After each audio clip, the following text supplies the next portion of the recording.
Assalamualaikum warahmatullahi wabarakatuh. Rahayu Rahayu Sagung dumadi.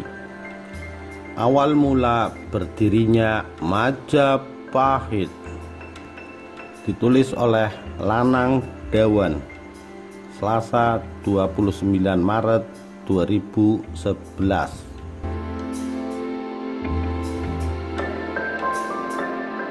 Majapahit adalah kerajaan yang terakhir dan sekaligus yang terbesar di antara kerajaan Hindu-Buddha di Nusantara.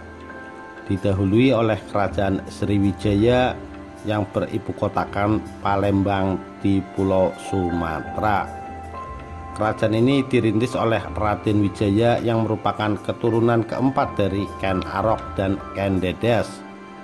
Sebelum kerajaan Majapahit lahir, telah berdiri terlebih dahulu pada tahun 1222 Masehi kerajaan Singosari yang pendirinya adalah Ken Arok yang berpusat di Malang, Tumapel. Penelusuran terhadap lahirnya kerajaan Majapahit tidak terlepas dari keberadaan kerajaan Singosari Tumapel. Begitupun kalau kita menelusuri awal bersatunya Nusantara, tidak bisa terlepas dari kiprah Majapahit.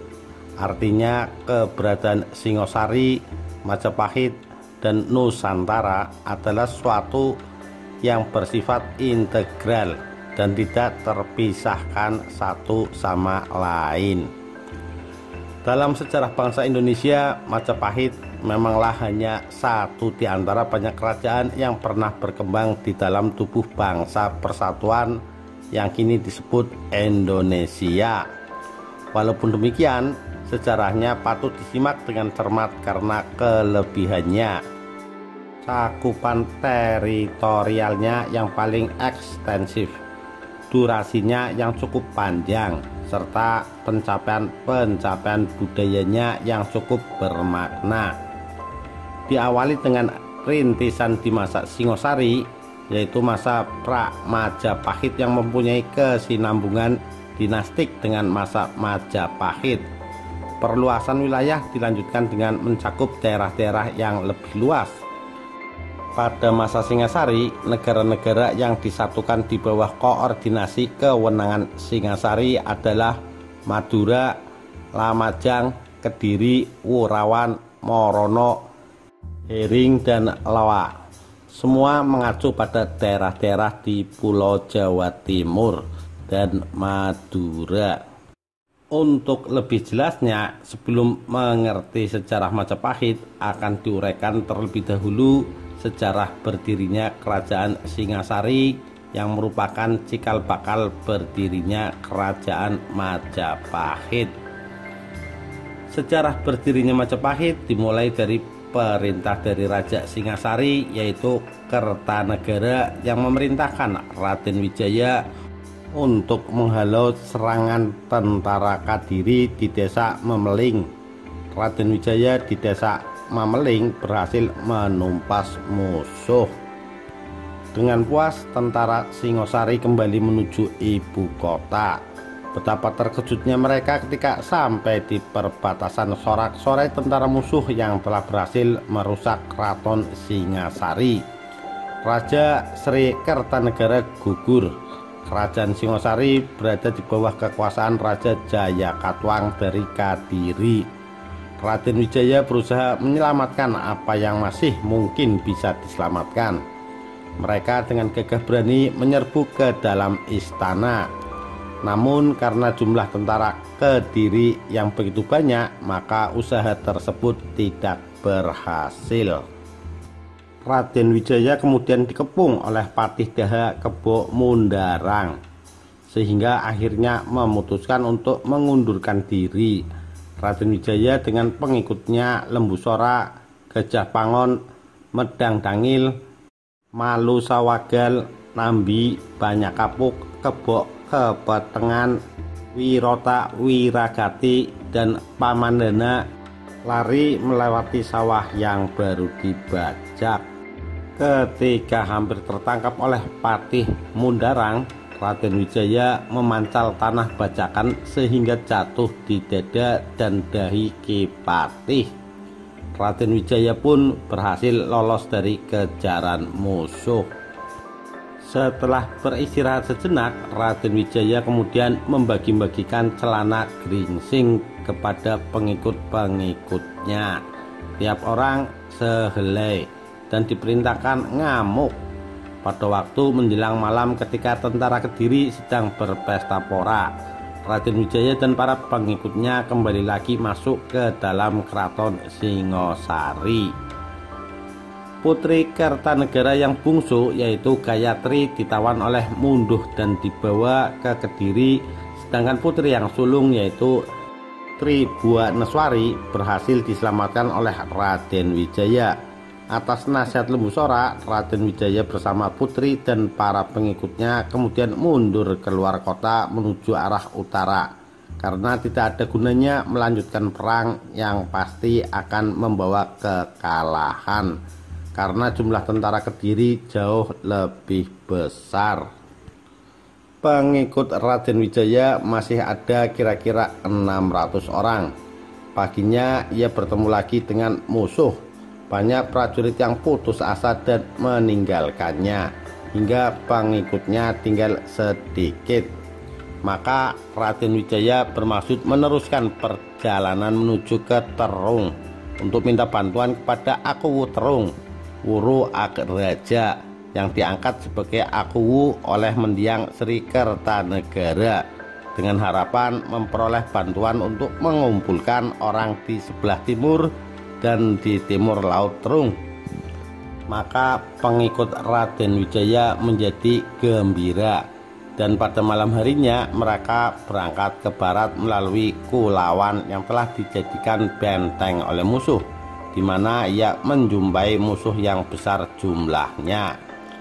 Raden Wijaya dikejar oleh musuh dan lari ke utara menuju Kembang Sri atau Bangsri, di mana ia berjumpa lagi dengan musuh, hingga ia terpaksa bergegas mencebur ke Bengawan dan menyeberanginya.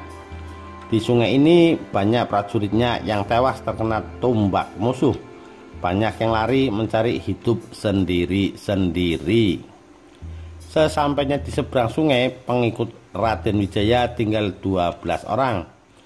Pada pagi hari, rombongan Raden Wijaya diketemukan oleh rakyat Kudadu. Di sana Raden Wijaya diterima dan dijamu ketua desa yang bernama Macan Kuping. Raden Wijaya sangat terharu atas sambutan tersebut. Gajah Pagon yang menderita luka cukup parah tibahannya akhirnya ditinggal di desa Pandak, disembunyikan di tengah ladang. Raden Wijaya kemudian melanjutkan perjalanan ke Pulau Madura, diantar sampai di daerah Rembang. Dalam Pararaton, dusun Pandak tidak disebut, yang disebut ialah datar. Lempengan tembaga yang terdapat di Gunung Butak di daerah Mojokerto yang dikeluarkan oleh Raden Wijaya setelah menjadi Raja Majapahit, terkenal dengan piagam Kudadu sebagai ungkapan terima kasih Raden Wijaya kepada ketua dusun Kudadu yang pernah menerimanya dengan ramah sebelum melanjutkan perjalanan ke Madura. Berkat pertolongan kepala desa Kudadu, rombongan Raden Wijaya dapat menyeberangi laut menuju Madura untuk meminta perlindungan dari Arya Wiraraja, seorang bupati Singasari yang ditempatkan di daerah tersebut. Raden Wijaya tiba di Madura. Setibanya di Pulau Madura, Raden Wijaya dan pengikutnya segera menemui Arya Wiraraja. Sikap Arya Wiraraja sebagai Bupati Singasari tidak berubah meskipun tahu kerajaan Singasari telah runtuh. Sambutan yang demikian membuat Raden Wijaya terharu, sehingga menjanjikan apabila berhasil mengembalikan kekuasaan yang telah direbut Jayakatwang, maka wilayah kerajaan setengahnya akan diberikan kepada Arya Wiraraja. Arya Wiraraja sangat senang mendengar janji Raden Wijaya. dan akan berupaya mengerahkan segala kekuatan yang dimilikinya untuk mewujudkan keinginan Raden Wijaya tersebut. Arya Wiraraja juga memberi nasihat agar Raden Wijaya menyerah dan mengabdi kepada Prabu Jayakatwang di Kediri. Dan selama tinggal di istana, Raden Wijaya diminta menyelidiki sampai di mana kekuatan tentara Kediri. Setelah itu, Raden Wijaya diminta mengajukan permohonan kepada Prabu Jayakatwang untuk membuka hutan dan tanah tandus di daerah Tarik, dan Arya Wiraraja akan mengirimkan orang-orang Madura untuk membantunya. Konon buah maja ditemukan pada saat Raden Wijaya diizinkan membuka hutan Tarik. Demikianlah Arya Wiraraja kemudian mengirimkan utusan ke Kediri untuk menyampaikan bahwa Raden Wijaya menyerah dan bermaksud untuk mengabdi kepada Prabu Jayakatwang. Permohonan tersebut disetujui oleh Prabu Jayakatwang. Raden Wijaya kemudian berangkat ke Kediri dengan diantar oleh Arya Wiraraja sampai di daerah Terung, dan Raden Wijaya kemudian dijemput oleh Patih Kediri yaitu Sagara Winotan dan Yangkung Angilo di daerah Jungbiru. Adapun Tribuaneswari yang turut serta dalam perjalanan Raden Wijaya ke Madura dititipkan kepada Arya Wiraraja. Kedatangan Raden Wijaya dan para pengikutnya di Kediri bertepatan dengan perayaan Hari Raya Galungan. Setelah cukup lama mengabdi di Kediri, Raden Wijaya kemudian mengusulkan untuk membuka daerah Tarik atau daerah Sidoarjo menjadi hutan perburuan bagi Prabu Jayakatwang. Usul tersebut segera disetujui tanpa curiga. Daerah Tarik terletak di tepi Sungai Brantas dekat pelabuhan Cangu yang sekarang terletak di sebelah timur Mojokerto. Raden Wijaya segera mengirim Wirondaya ke Sumenep, Madura untuk melaporkan persetujuan tersebut kepada Bupati Madura Arya Wiraraja. Arya Wiraraja kemudian mengerahkan orang Madura untuk membuka hutan Tarik. Dalam waktu singkat, hutan Tarik berhasil dibuka, dan orang Madura yang membantu pembukaan hutan tersebut kemudian menetap di daerah tersebut. Daerah tersebut kemudian dinamakan Majapahit atau Wilwatikta. Konon pada saat itu seorang tentara yang harus mencoba memakan buah maja yang banyak terdapat pada tempat itu dan menemukan bahwa ternyata rasanya pahit, sehingga daerah itu dinamakan demikian. Wilwa artinya buah maja, tikta artinya pahit. Setelah hutan Tarik berhasil dibuka, Raden Wijaya kemudian minta izin kepada Prabu Jayakatwang untuk menengok daerah tersebut. Prabu Jayakatwang mengizinkan asal tidak lama tinggal di daerah tersebut. Demikianlah akhirnya Raden Wijaya berangkat bersama pengiringnya pada hari Mertamasa. Pada hari ke-7, Raden Wijaya akhirnya sampai di daerah Tarik dan tinggal di pesanggerahan yang terbuat dari bambu yang dikelilingi kolam. Raden Wijaya pandai mengambil hati rakyat Majapahit yang baru saja menetap di daerah Tarik. Orang-orang dari Daha dan Tumapel kemudian banyak yang menetap di daerah Majapahit. Di desa ini Raden Wijaya kemudian memimpin dan menghimpun kekuatan, khususnya rakyat yang loyal terhadap mendiang Prabu Kertanegara yang berasal dari daerah Daha dan Tumapel. Arya Wiraraja sendiri menyiapkan pasukannya di Madura untuk membantu Raden Wijaya bila saatnya diperlukan. Rupanya ia pun kurang menyukai Raja Jayakatwang. Banyak kapuk dan Mahisa Pawagal yang diutus oleh Raden Wijaya ke Sumenep, Madura telah sampai. Semua pesan Raden Wijaya telah disampaikan kepada Arya Wiraraja.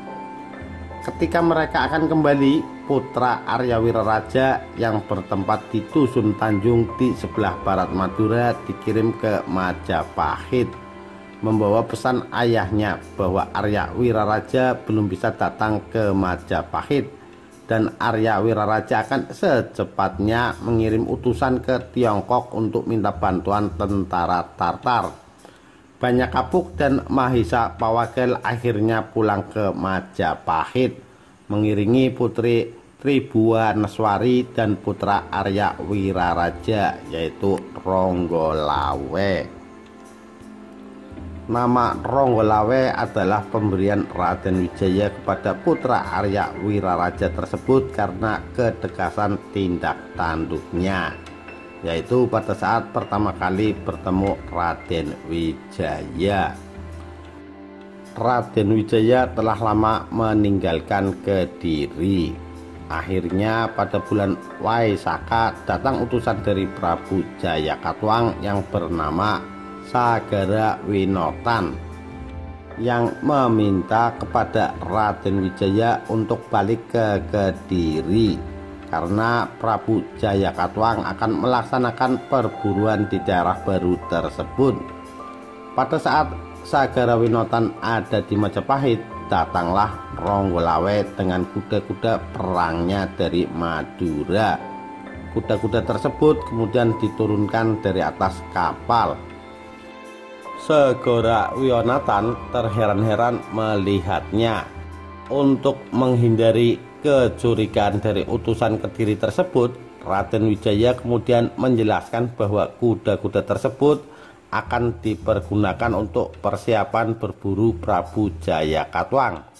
Segera Winotan percaya akan maksud baik Raden Wijaya dan ingin segera melihat sepak terjang orang-orang Madura dalam melaksanakan perburuan.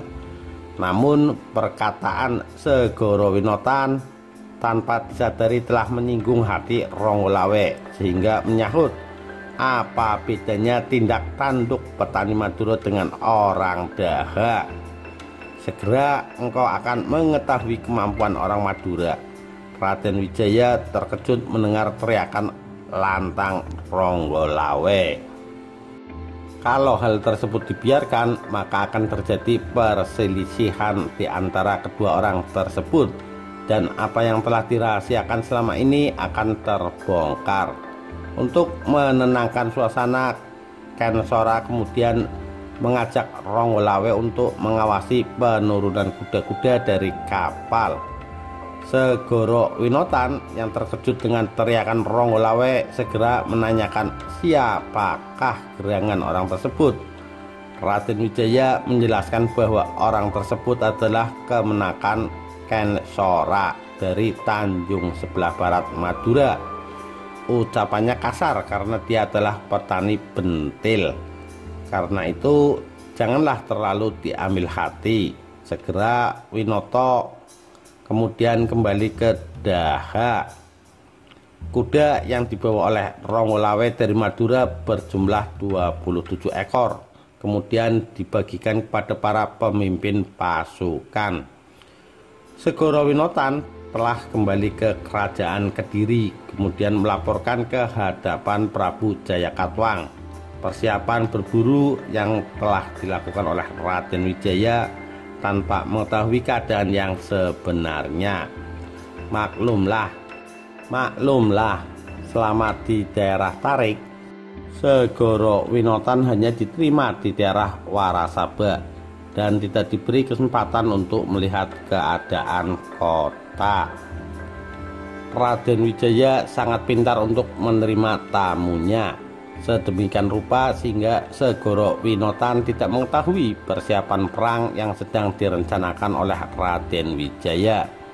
Arya Wiraraja telah bersiap untuk berangkat ke Majapahit diiringi bala tentaranya dari Madura.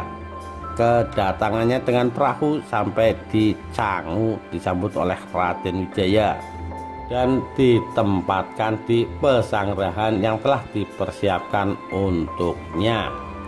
Arya Wiraraja minta maaf kepada Raden Wijaya karena telah mengambil keputusan tanpa persetujuan dari Raden Wijaya yang menjanjikan 2 orang putri dari Tumapel akan diserahkan kepada Kaisar Tartar bila mampu menundukkan kerajaan Kediri di bawah pimpinan Prabu Jayakatwang. Kaisar Tartar berjanji bahwa pasukan Tartar akan datang pada bulan Waisaka. Dalam menyusun siasat untuk menyerang kerajaan Kediri, Ronggolawe mengusulkan agar pasukan Majapahit dipecah menjadi 2, yaitu Arya Wiraraja memimpin pasukan yang bergerak melalui Jalan Raja lewat Linggasana. Raden Wijaya memimpin pasukan yang melalui Singosari. Ronggolawe akan ikut dalam pasukan pimpinan Raden Wijaya. 2 pasukan akan bertemu di daerah Barebeg. Dalam Kidung Harsawijaya Pupuh 4 diuraikan tentang peperangan Majapahit dengan Kerajaan Kediri. Ronggolawe berpendapat tidaklah mungkin terjadinya perang tanpa ada penyebabnya, karena hal tersebut akan menimbulkan tuduhan bahwa Raden Wijaya tidak tahu berterima kasih akan kebaikan Prabu Jayakatwang yang telah menerima Raden Wijaya dan pengikutnya dengan baik selama mengabdi di kerajaan Kediri. Oleh karena itu, Ronggolawe mengusulkan agar Raden Wijaya mengirimkan utusan ke Prabu Jayakatwang untuk minta putri Puspawati dan Gayatri, yaitu putri Prabu Kertanegara yang ditawan oleh kerajaan Kediri. Jika permintaan tersebut tidak dikabulkan, maka alasan tersebutlah yang akan dipakai dasar untuk menyerang kerajaan Kediri.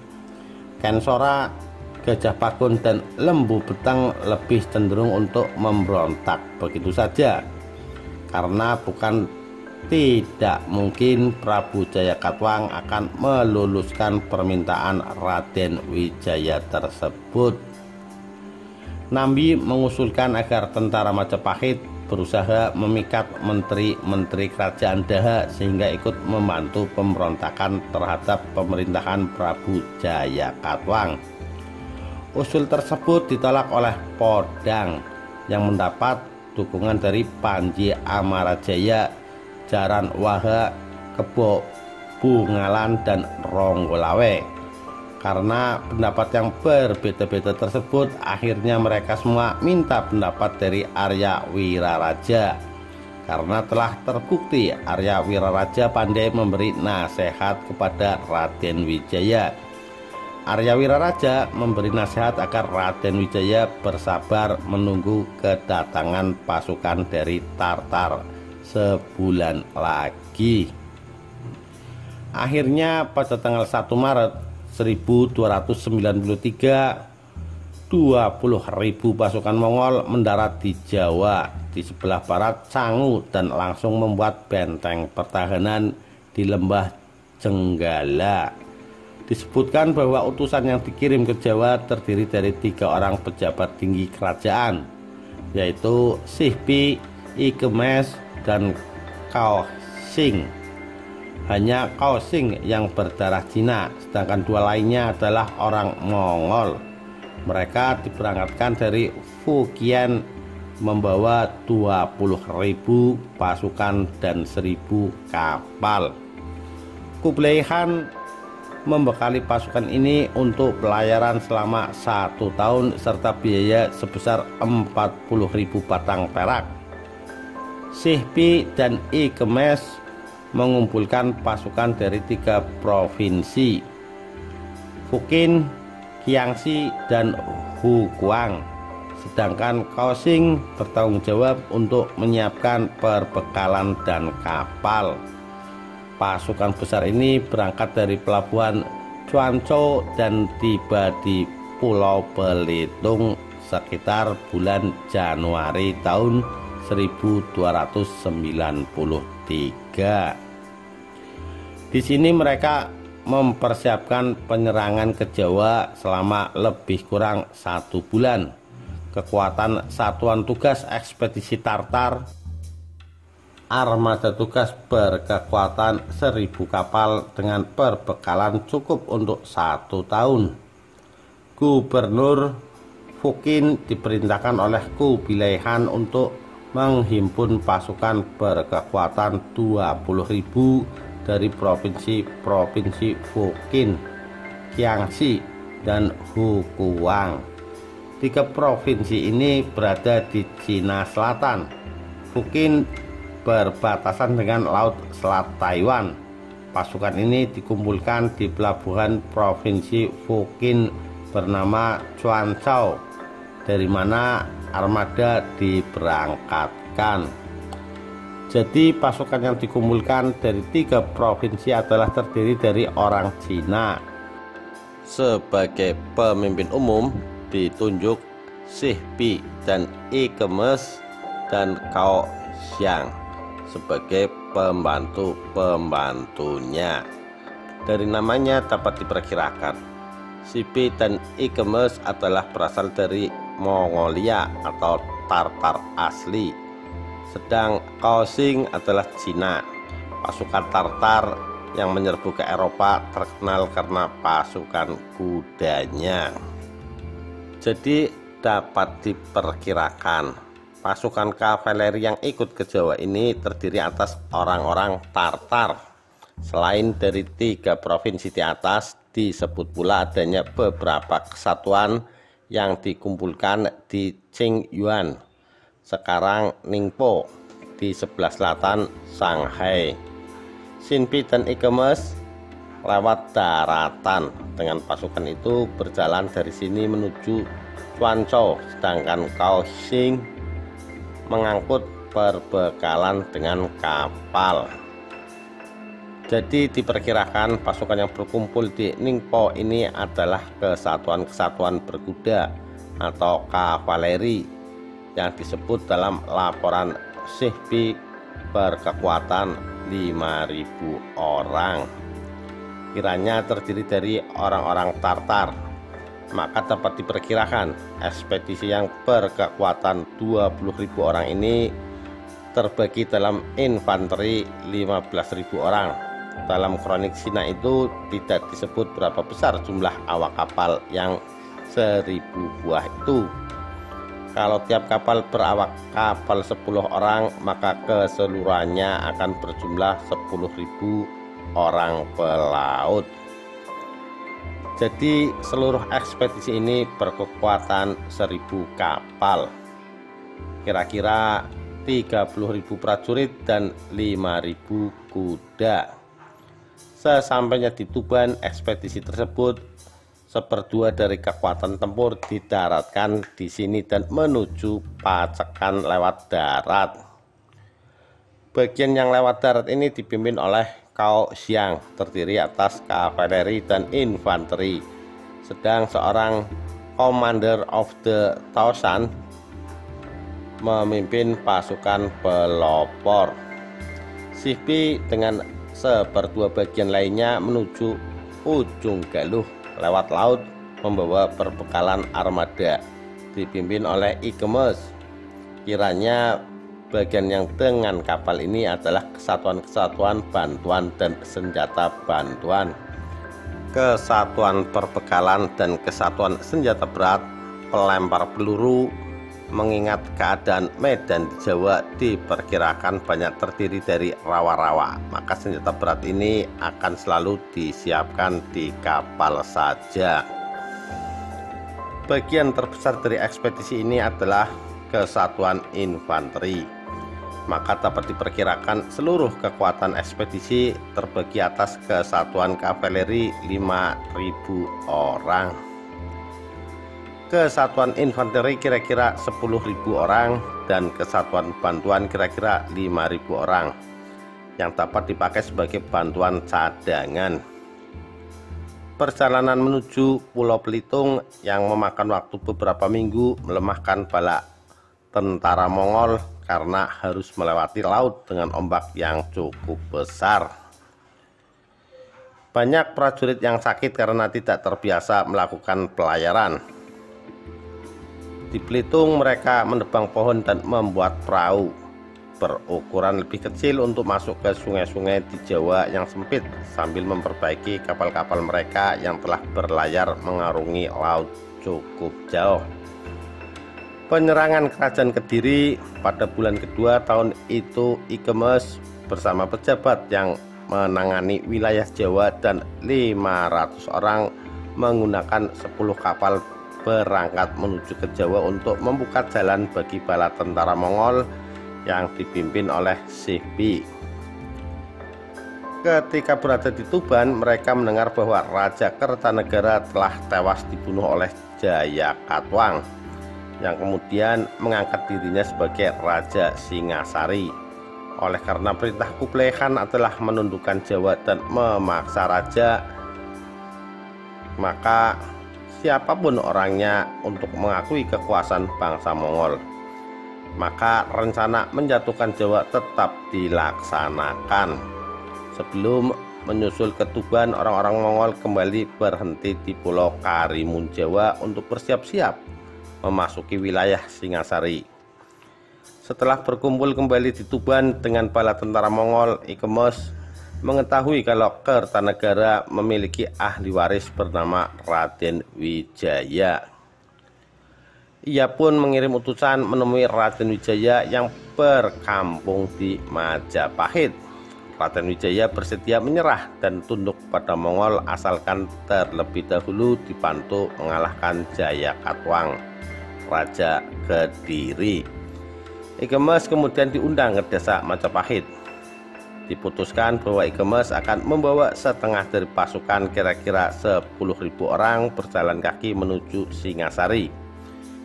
Beberapa panglima pasukan 10 ribuan turut menampingi mereka. Sebelumnya 3 orang pejabat tinggi diberangkatkan menggunakan kapal cepat menuju ke Majapahit untuk mempermudah gerakan bala tentara asing ini. Raden Wijaya memberi kebebasan untuk menggunakan pelabuhan-pelabuhan yang ada di bawah kekuasaannya dan bahkan memberikan panduan untuk mencapai Daha, ibu kota Singasari. Ia juga memberikan peta wilayah Singasari kepada Sihbi yang sangat bermanfaat dalam menyusun strategi perang menghancurkan Jayakatwang. Selain Majapahit, beberapa kerajaan kecil turut bergabung dengan orang-orang Mongol, sehingga menambah besar kekuatan militer yang sudah sangat kuat ketika berangkat dari Cina. Persekongkolan ini terwujud sebagai ungkapan rasa tidak suka terhadap Raja Jayakatwang yang telah membunuh Kartanegara melalui sebuah kudeta yang keji. Berita pendaratan pasukan dari Tartar telah tersiar sampai di kerajaan Kediri. Berita pendaratan tersebut ditambah dengan pemberontakan rakyat Majapahit dan penduduk di sebelah timur Tegal Bobotsari dipimpin oleh Arya Wiraraja. Berita tersebut menimbulkan keributan antara rakyat dan tentara Kediri. Segara Winotan dituduh berkhianat kepada raja karena memberikan laporan yang tidak sebenarnya. Segala kesalahan ditumpahkan kepadanya. Puncak keributan tersebut berupa penghunusan keris oleh Keborubuh yang siap ditikamkan kepada Segara Winotan, tetapi dengan cepat berhasil dicegah oleh Prabu Jayakatwang. Pada saat itu datang Akuwu di Tuban yang memberikan laporan bahwa tentara Tartar telah mendarat di daerah tersebut. Mereka merusak kota Tuban. Rakyat banyak yang lari mengungsi. Prabu Jayakatwang menyadari bahwa negara benar-benar dalam keadaan terancam. Pasukan harus segera dipersiapkan untuk menghadapi musuh yang akan datang. Untuk membendung tentara Tartar dan Majapahit, akhirnya diputuskan tentara Kediri akan dibagi dalam 3 pertahanan, yaitu Mahisa, Antaka, dan Bowong memimpin pertahanan di bagian utara. Prabu Jayakatwang ikut dalam pertahanan ini. Segara Winotan dan Senopati Rangga memimpin pertahanan di bagian timur. Kebo Mudarang dan Senopati Panglet memimpin pertahanan bagian selatan. Prabu Jayakatwang sangat marah kepada Raden Wijaya sehingga memutuskan menyerang musuh yang sedang bergerak.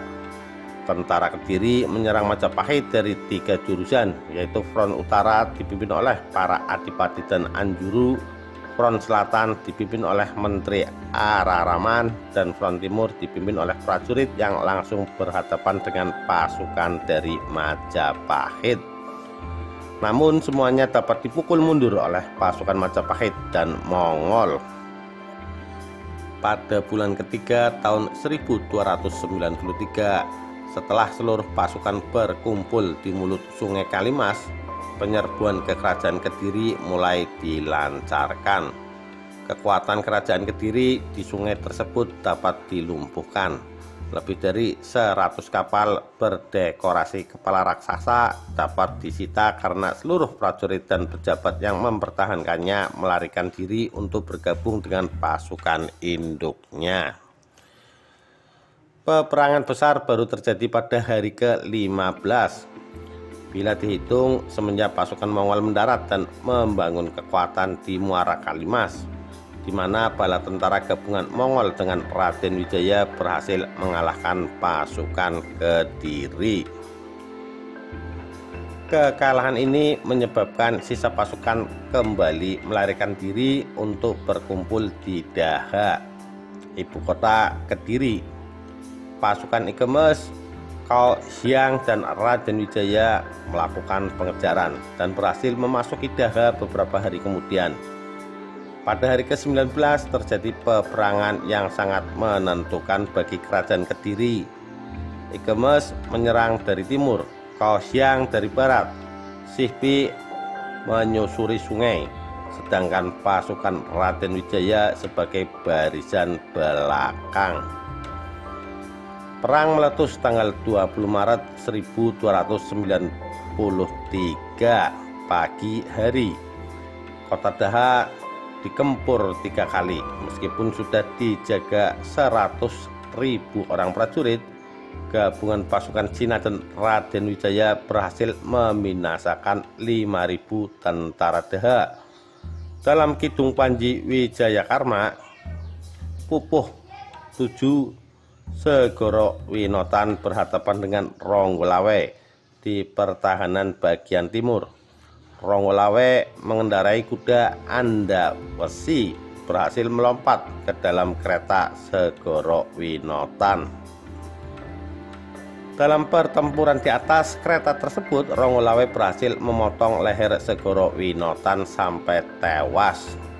Di bagian selatan, Kensora berhasil menangkap Kebo Mundarang di Lurah Trini Panti.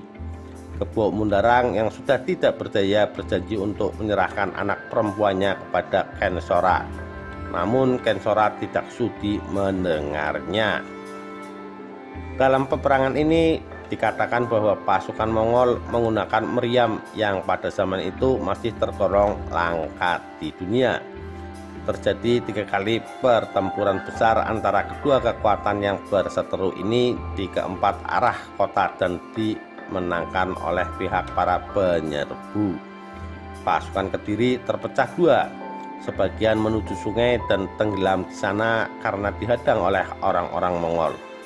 Sedang sebagian lagi sebanyak lebih kurang 5.000 dalam keadaan panik akhirnya terbunuh setelah bertempur dengan tentara gabungan Mongol Majapahit. Salah seorang anak Jayakatwang yang melarikan diri ke perbukitan di sekitar ibu kota dapat ditangkap dan ditawan oleh pasukan Kaosing berkekuatan 1.000 orang. Dengan kekuatan yang tinggal setengah, Jayakatwang mundur untuk berlindung di dalam benteng. Sore hari, menyadari bahwa ia tidak mungkin mempertahankan lagi di Daha, Jayakatwang keluar dari benteng dan menyerahkan diri untuk kemudian ditawan di benteng pertahanan Ujung Galuh. Menurut Pararaton dan Kidung Harsawijaya, Jayakatwang meninggal dunia di dalam penjara Ujang Galuh setelah menyelesaikan sebuah karya sastra berjudul Kidung Wukir Polaman. Setelah Raja Jayakatwang kalah, Raden Wijaya mohon diri kembali ke Majapahit untuk menyiapkan upeti bagi Kaisar Kubilai Khan. Kerajaan Kediri telah jatuh. Putri Gayatri kemudian diboyong kembali ke Majapahit. Agaknya timbul perselisihan antara Panglima Cina ini dengan Panglima-Panglima Tatar, Sihbi dan Ikemes, karena kedua orang Panglima ini telah mengizinkan Wijaya kembali ke Majapahit. Osing tidak mempercayai Wijaya, maka ia mengejar dan meninggalkan Kediri dengan divisi dan pasukan pelopor yang di bawah pimpinannya. Pada bulan ketiga tahun 1293, setelah seluruh pasukan berkumpul di mulut Sungai Kalimas, penyerbuan ke kerajaan Kediri mulai dilancarkan. Kekuatan kerajaan Kediri di sungai tersebut dapat dilumpuhkan. Lebih dari 100 kapal berdekorasi kepala raksasa dapat disita karena seluruh prajurit dan pejabat yang mempertahankannya melarikan diri untuk bergabung dengan pasukan induknya. Peperangan besar baru terjadi pada hari ke-15. Bila dihitung semenjak pasukan Mongol mendarat dan membangun kekuatan di Muara Kalimas, di mana bala tentara gabungan Mongol dengan Raden Wijaya berhasil mengalahkan pasukan Kediri. Kekalahan ini menyebabkan sisa pasukan kembali melarikan diri untuk berkumpul di Daha, ibu kota Kediri. Pasukan Ikemes, Cao Xiang dan Raden Wijaya melakukan pengejaran dan berhasil memasuki Daha beberapa hari kemudian. Pada hari ke-19 terjadi peperangan yang sangat menentukan bagi kerajaan Kediri. Ikemes menyerang dari timur, Cao Xiang dari barat, Sihbi menyusuri sungai, sedangkan pasukan Raden Wijaya sebagai barisan belakang. Perang meletus tanggal 20 Maret 1293 pagi hari. Kota Daha dikempur 3 kali. Meskipun sudah dijaga 100.000 orang prajurit, gabungan pasukan Cina dan Raden Wijaya berhasil membinasakan 5.000 tentara Daha. Dalam Kidung Panji Wijayakarma, Pupuh 7 Segoro Winotan berhadapan dengan Ronggolawe di pertahanan bagian timur. Ronggolawe mengendarai kuda Andawesi berhasil melompat ke dalam kereta Segoro Winotan. Dalam pertempuran di atas kereta tersebut, Ronggolawe berhasil memotong leher Segoro Winotan sampai tewas. Di bagian selatan, Kensora berhasil menangkap Kebo Mundarang di Lurah Trini Panti. Kebo Mundarang yang sudah tidak berdaya berjanji untuk menyerahkan anak perempuannya kepada Kensora. Namun Kensora tidak sudi mendengarnya. Dalam peperangan ini dikatakan bahwa pasukan Mongol menggunakan meriam yang pada zaman itu masih tergolong langka di dunia. Terjadi 3 kali pertempuran besar antara kedua kekuatan yang berseteru ini di keempat arah kota dan dimenangkan oleh pihak para penyerbu. Pasukan Kediri terpecah 2, sebagian menuju sungai dan tenggelam di sana karena dihadang oleh orang-orang Mongol. Sedang sebagian lagi sebanyak lebih kurang 5.000 dalam keadaan panik akhirnya terbunuh setelah bertempur dengan tentara gabungan Mongol Majapahit. Salah seorang anak Jayakatwang yang melarikan diri ke perbukitan di sekitar ibu kota dapat ditangkap dan ditawan oleh pasukan Kaosing berkekuatan 1.000 orang. Dengan kekuatan yang tinggal setengah, Jayakatwang mundur untuk berlindung di dalam benteng. Sore hari, menyadari bahwa ia tidak mungkin mempertahankan lagi di Daha, Jayakatwang keluar dari benteng dan menyerahkan diri untuk kemudian ditawan di benteng pertahanan Ujung Galuh. Menurut para raton dan Kidung Harsawijaya, Jayakatwang meninggal dunia di dalam penjara Ujang Galuh setelah menyelesaikan sebuah karya sastra berjudul Kidung Wukir Polaman. Setelah Raja Jayakatwang kalah, Raden Wijaya mohon diri kembali ke Majapahit untuk menyiapkan upeti bagi Kaisar Kubilai Khan. Kerajaan Kediri telah jatuh. Putri Gayatri kemudian diboyong kembali ke Majapahit. Agaknya timbul perselisihan antara Panglima Cina ini dengan Panglima-Panglima Tartar, Sihbi dan Ikemes, karena kedua orang Panglima ini telah mengizinkan Wijaya kembali ke Majapahit. Kosing tidak mempercayai Wijaya, maka ia mengejar dan meninggalkan Kediri dengan divisi dan pasukan pelopor yang di bawah pimpinannya. Majapahit menghalau tentara Tartar sebelum dimulai. Pada bulan ketiga tahun 1293, setelah seluruh pasukan berkumpul di mulut Sungai Kalimas, penyerbuan ke kerajaan Kediri mulai dilancarkan. Kekuatan kerajaan Kediri di sungai tersebut dapat dilumpuhkan. Lebih dari 100 kapal berdekorasi kepala raksasa dapat disita karena seluruh prajurit dan pejabat yang mempertahankannya melarikan diri untuk bergabung dengan pasukan induknya. Peperangan besar baru terjadi pada hari ke-15. Bila dihitung semenjak pasukan Mongol mendarat dan membangun kekuatan di Muara Kalimas, di mana bala tentara gabungan Mongol dengan Raden Wijaya berhasil mengalahkan pasukan Kediri. Kekalahan ini menyebabkan sisa pasukan kembali melarikan diri untuk berkumpul di Daha, ibu kota Kediri.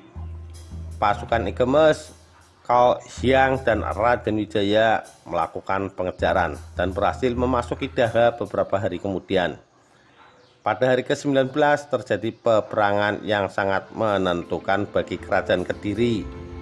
Ikemes menyerang dari timur, Kao Xiang dari barat, Sihbi menyusuri sungai, sedangkan pasukan Raden Wijaya sebagai barisan belakang. Perang meletus tanggal 20 Maret 1293 pagi hari. Kota Daha dikempur 3 kali. Meskipun sudah dijaga 100.000 orang prajurit, gabungan pasukan Cina dan Raden Wijaya berhasil membinasakan 5.000 tentara Daha. Dalam Kidung Panji Wijayakarma, Pupuh 7 Segoro Winotan berhadapan dengan Ronggolawe di pertahanan bagian timur. Ronggolawe mengendarai kuda Andawesi berhasil melompat ke dalam kereta Segoro Winotan. Dalam pertempuran di atas kereta tersebut, Ronggolawe berhasil memotong leher Segoro Winotan sampai tewas. Di bagian selatan, Kensora berhasil menangkap Kebo Mundarang di Lurah Trini Panti. Kebo Mundarang yang sudah tidak berdaya berjanji untuk menyerahkan anak perempuannya kepada Kensora. Namun Kensora tidak sudi mendengarnya. Dalam peperangan ini dikatakan bahwa pasukan Mongol menggunakan meriam yang pada zaman itu masih tergolong langka di dunia. Terjadi 3 kali pertempuran besar antara kedua kekuatan yang berseteru ini di keempat arah kota dan dimenangkan oleh pihak para penyerbu. Pasukan Kediri terpecah 2, sebagian menuju sungai dan tenggelam di sana karena dihadang oleh orang-orang Mongol. Sedang sebagian lagi sebanyak lebih kurang 5.000 dalam keadaan panik akhirnya terbunuh setelah bertempur dengan tentara gabungan Mongol Majapahit. Salah seorang anak Jayakatwang yang melarikan diri ke perbukitan di sekitar ibu kota dapat ditangkap dan ditawan oleh pasukan Kosing berkekuatan 1.000 orang. Dengan kekuatan yang tinggal setengah, Jayakatwang mundur untuk berlindung di dalam benteng. Sore hari, menyadari bahwa ia tidak mungkin mempertahankan lagi di Daha, Jayakatwang keluar dari benteng dan menyerahkan diri untuk kemudian ditawan di benteng pertahanan Ujung Galuh. Menurut para raton dan Kidung Harsawijaya, Jayakatwang meninggal dunia di dalam penjara Ujang Galuh setelah menyelesaikan sebuah karya sastra berjudul Kidung Wukir Polaman. Setelah Raja Jayakatwang kalah, Raden Wijaya mohon diri kembali ke Majapahit untuk menyiapkan upeti bagi Kaisar Kubilai Khan. Kerajaan Kediri telah jatuh. Putri Gayatri kemudian diboyong kembali ke Majapahit. Agaknya timbul perselisihan antara Panglima Cina ini dengan Panglima-Panglima Tartar, Sipi dan Ikemes, karena kedua orang panglima ini telah mengizinkan Wijaya kembali ke Majapahit. Osing tidak mempercayai Wijaya, maka ia mengejar dan meninggalkan Kediri dengan divisi dan pasukan pelopor yang di bawah pimpinannya. Majapahit menghalau tentara Tartar sebelum dimulai. Setelah mengumpulkan divisinya, ia segera mengejar Wijaya yang telah sempat menyiapkan pasukan di tempat-tempat pengadangan. Di dalam istana Majapahit sekarang timbul kesulitan yang harus dihadapi Majapahit terhadap pasukan Tartar. Dalam Kidung Wijayakrama dikisahkan bagaimana sikap yang harus diambil jika tentara Tartar menagih janji dua orang putri Tumapel sebagai hadiah kepada Kaisar Tartar. Ketika Arya Wiraraja menanyakan hal tersebut, semuanya terdiam, tidak berani menjawab. Kensora mengemukakan pendapat bahwa tidak baik memungkiri janji yang telah disepakati. Kemudian Ronggolawe bersuara lantang sesuai dengan wataknya, "Jangan takut Sang Prabu, itu hanyalah soal kecil. Jika kita harus melawan, kami bersedia mati sebagai pahlawan. Jika Paduka takut berperang, tidaklah masih layak hidup di dunia," ucap Ronggolawe yang lantang tersebut membuktikan semangat dan tekad semua yang hadir. Semua setuju dan bersedia mati untuk sang raja. Akhirnya utusan Tartar telah datang dengan 200 orang pengiring lengkap dengan senjata dan menyerahkan surat untuk menagih janji. Setelah surat dibaca, Kensora memberitahukan bahwa orang Majapahit tidak akan mengingkari janji yang telah disepakati tersebut. Namun demikian, Putri Singasari tersebut sangat miris karena melihat senjata, karenanya putri bisa pingsan. Oleh karena itu, simpanlah baik-baik senjata kalian dalam bilik yang terkunci dan beritahukan kepada pasukan pengawal yang akan menjemput Tuan Putri untuk tidak membawa senjata. Utusan kemudian kembali membawa pesan Kensora kepada kepala pasukan. 300 orang Tartar kemudian datang menjemput Tuan Putri. Para pengawal dibawa masuk ke balai panjang untuk dijamu. Para wanitanya dibawa oleh Arya Wiraraja ke dalam istana. Ketika mereka sedang berpesta, dengan serta-merta pasukan Majapahit menyerang mereka. Banyak di antara mereka yang terbunuh, yang selamat kemudian ditawan. Pada tanggal 19 April 1293, Raden Wijaya kemudian menyerang tentara Mongol yang sedang berpesta di Daha dan Canggu. Penyerangan tersebut dari arah utara dan selatan. Kota Kediri telah dikepung. Sambil menangkis serangan dari arah selatan, mereka bergerak menuju arah utara mendekati pantai tempat armadanya. Namun dari arah utara pun diserang juga, sehingga tentara Tartar yang terdesak kemudian berbelok ke arah barat. Pasukan Tartar yang masih tersisa tidak menyadari bahwa Raden Wijaya akan bertindak demikian. Ikemes memutuskan mundur setelah kehilangan 3.000 orang tentaranya. Betapa hebatnya serangan Wijaya ini dapat kita perkirakan dari laporan lain yang menyebutkan bahwa Sipi sampai terputus dari pasukan yang lain. Ini berarti bahwa daerah sepanjang jalan antara Kediri dan Ujung Galuh benar-benar dikuasai oleh pasukan dan rakyat desa Majapahit. Sipi yang meninggalkan Kediri beberapa hari kemudian dan terputus dari pasukan yang lain terpaksa harus dengan bertempur membuka jalan menuju Pacekan dan Ujung Galuh yang dicapainya dengan susah payah. Untuk mencapai kapal-kapalnya di muara sungai, ia harus bertempur sepanjang jalan kira-kira 300 li, kira-kira 100 km. Ia kehilangan lebih dari 3.000 orang tewas dalam pertempuran ini. Ini dapat dibayangkan bagaimana jalan pertempuran dan mengapa Sipi terpaksa harus menelan kekalahan. Kalau Kau Siang yang memimpin divisi infanteri dengan pasukan perintisnya yang terlatih dapat mematahkan serangan Wijaya, maka pasukan berkuda Tartar yang berada dalam divisi Sipi merupakan makanan empuk bagi pasukan panah Majapahit. Belum lagi kalau kuda-kuda ini dipancing masuk rawa-rawa, maka orang-orang di atas kuda merupakan sasaran yang baik bagi anak panah Majapahit. 3.000 orang yang tewas, kira-kira sebagian besar adalah dari kavaleri. Sipi rupa-rupanya dengan tergesa-gesa masuk kapal karena ia dikejar oleh pasukan Wijaya sampai dekat Pacekan di Tegal Bobotsari. Dari sini ia berlayar selama 68 hari kembali ke Cina dan mendarat di Cuancou. Kekalahan bala tentara Mongol oleh orang-orang Jawa hingga kini tetap dikenang dalam sejarah Cina. Sebelumnya mereka nyaris tidak pernah kalah di dalam peperangan melawan bangsa manapun di dunia.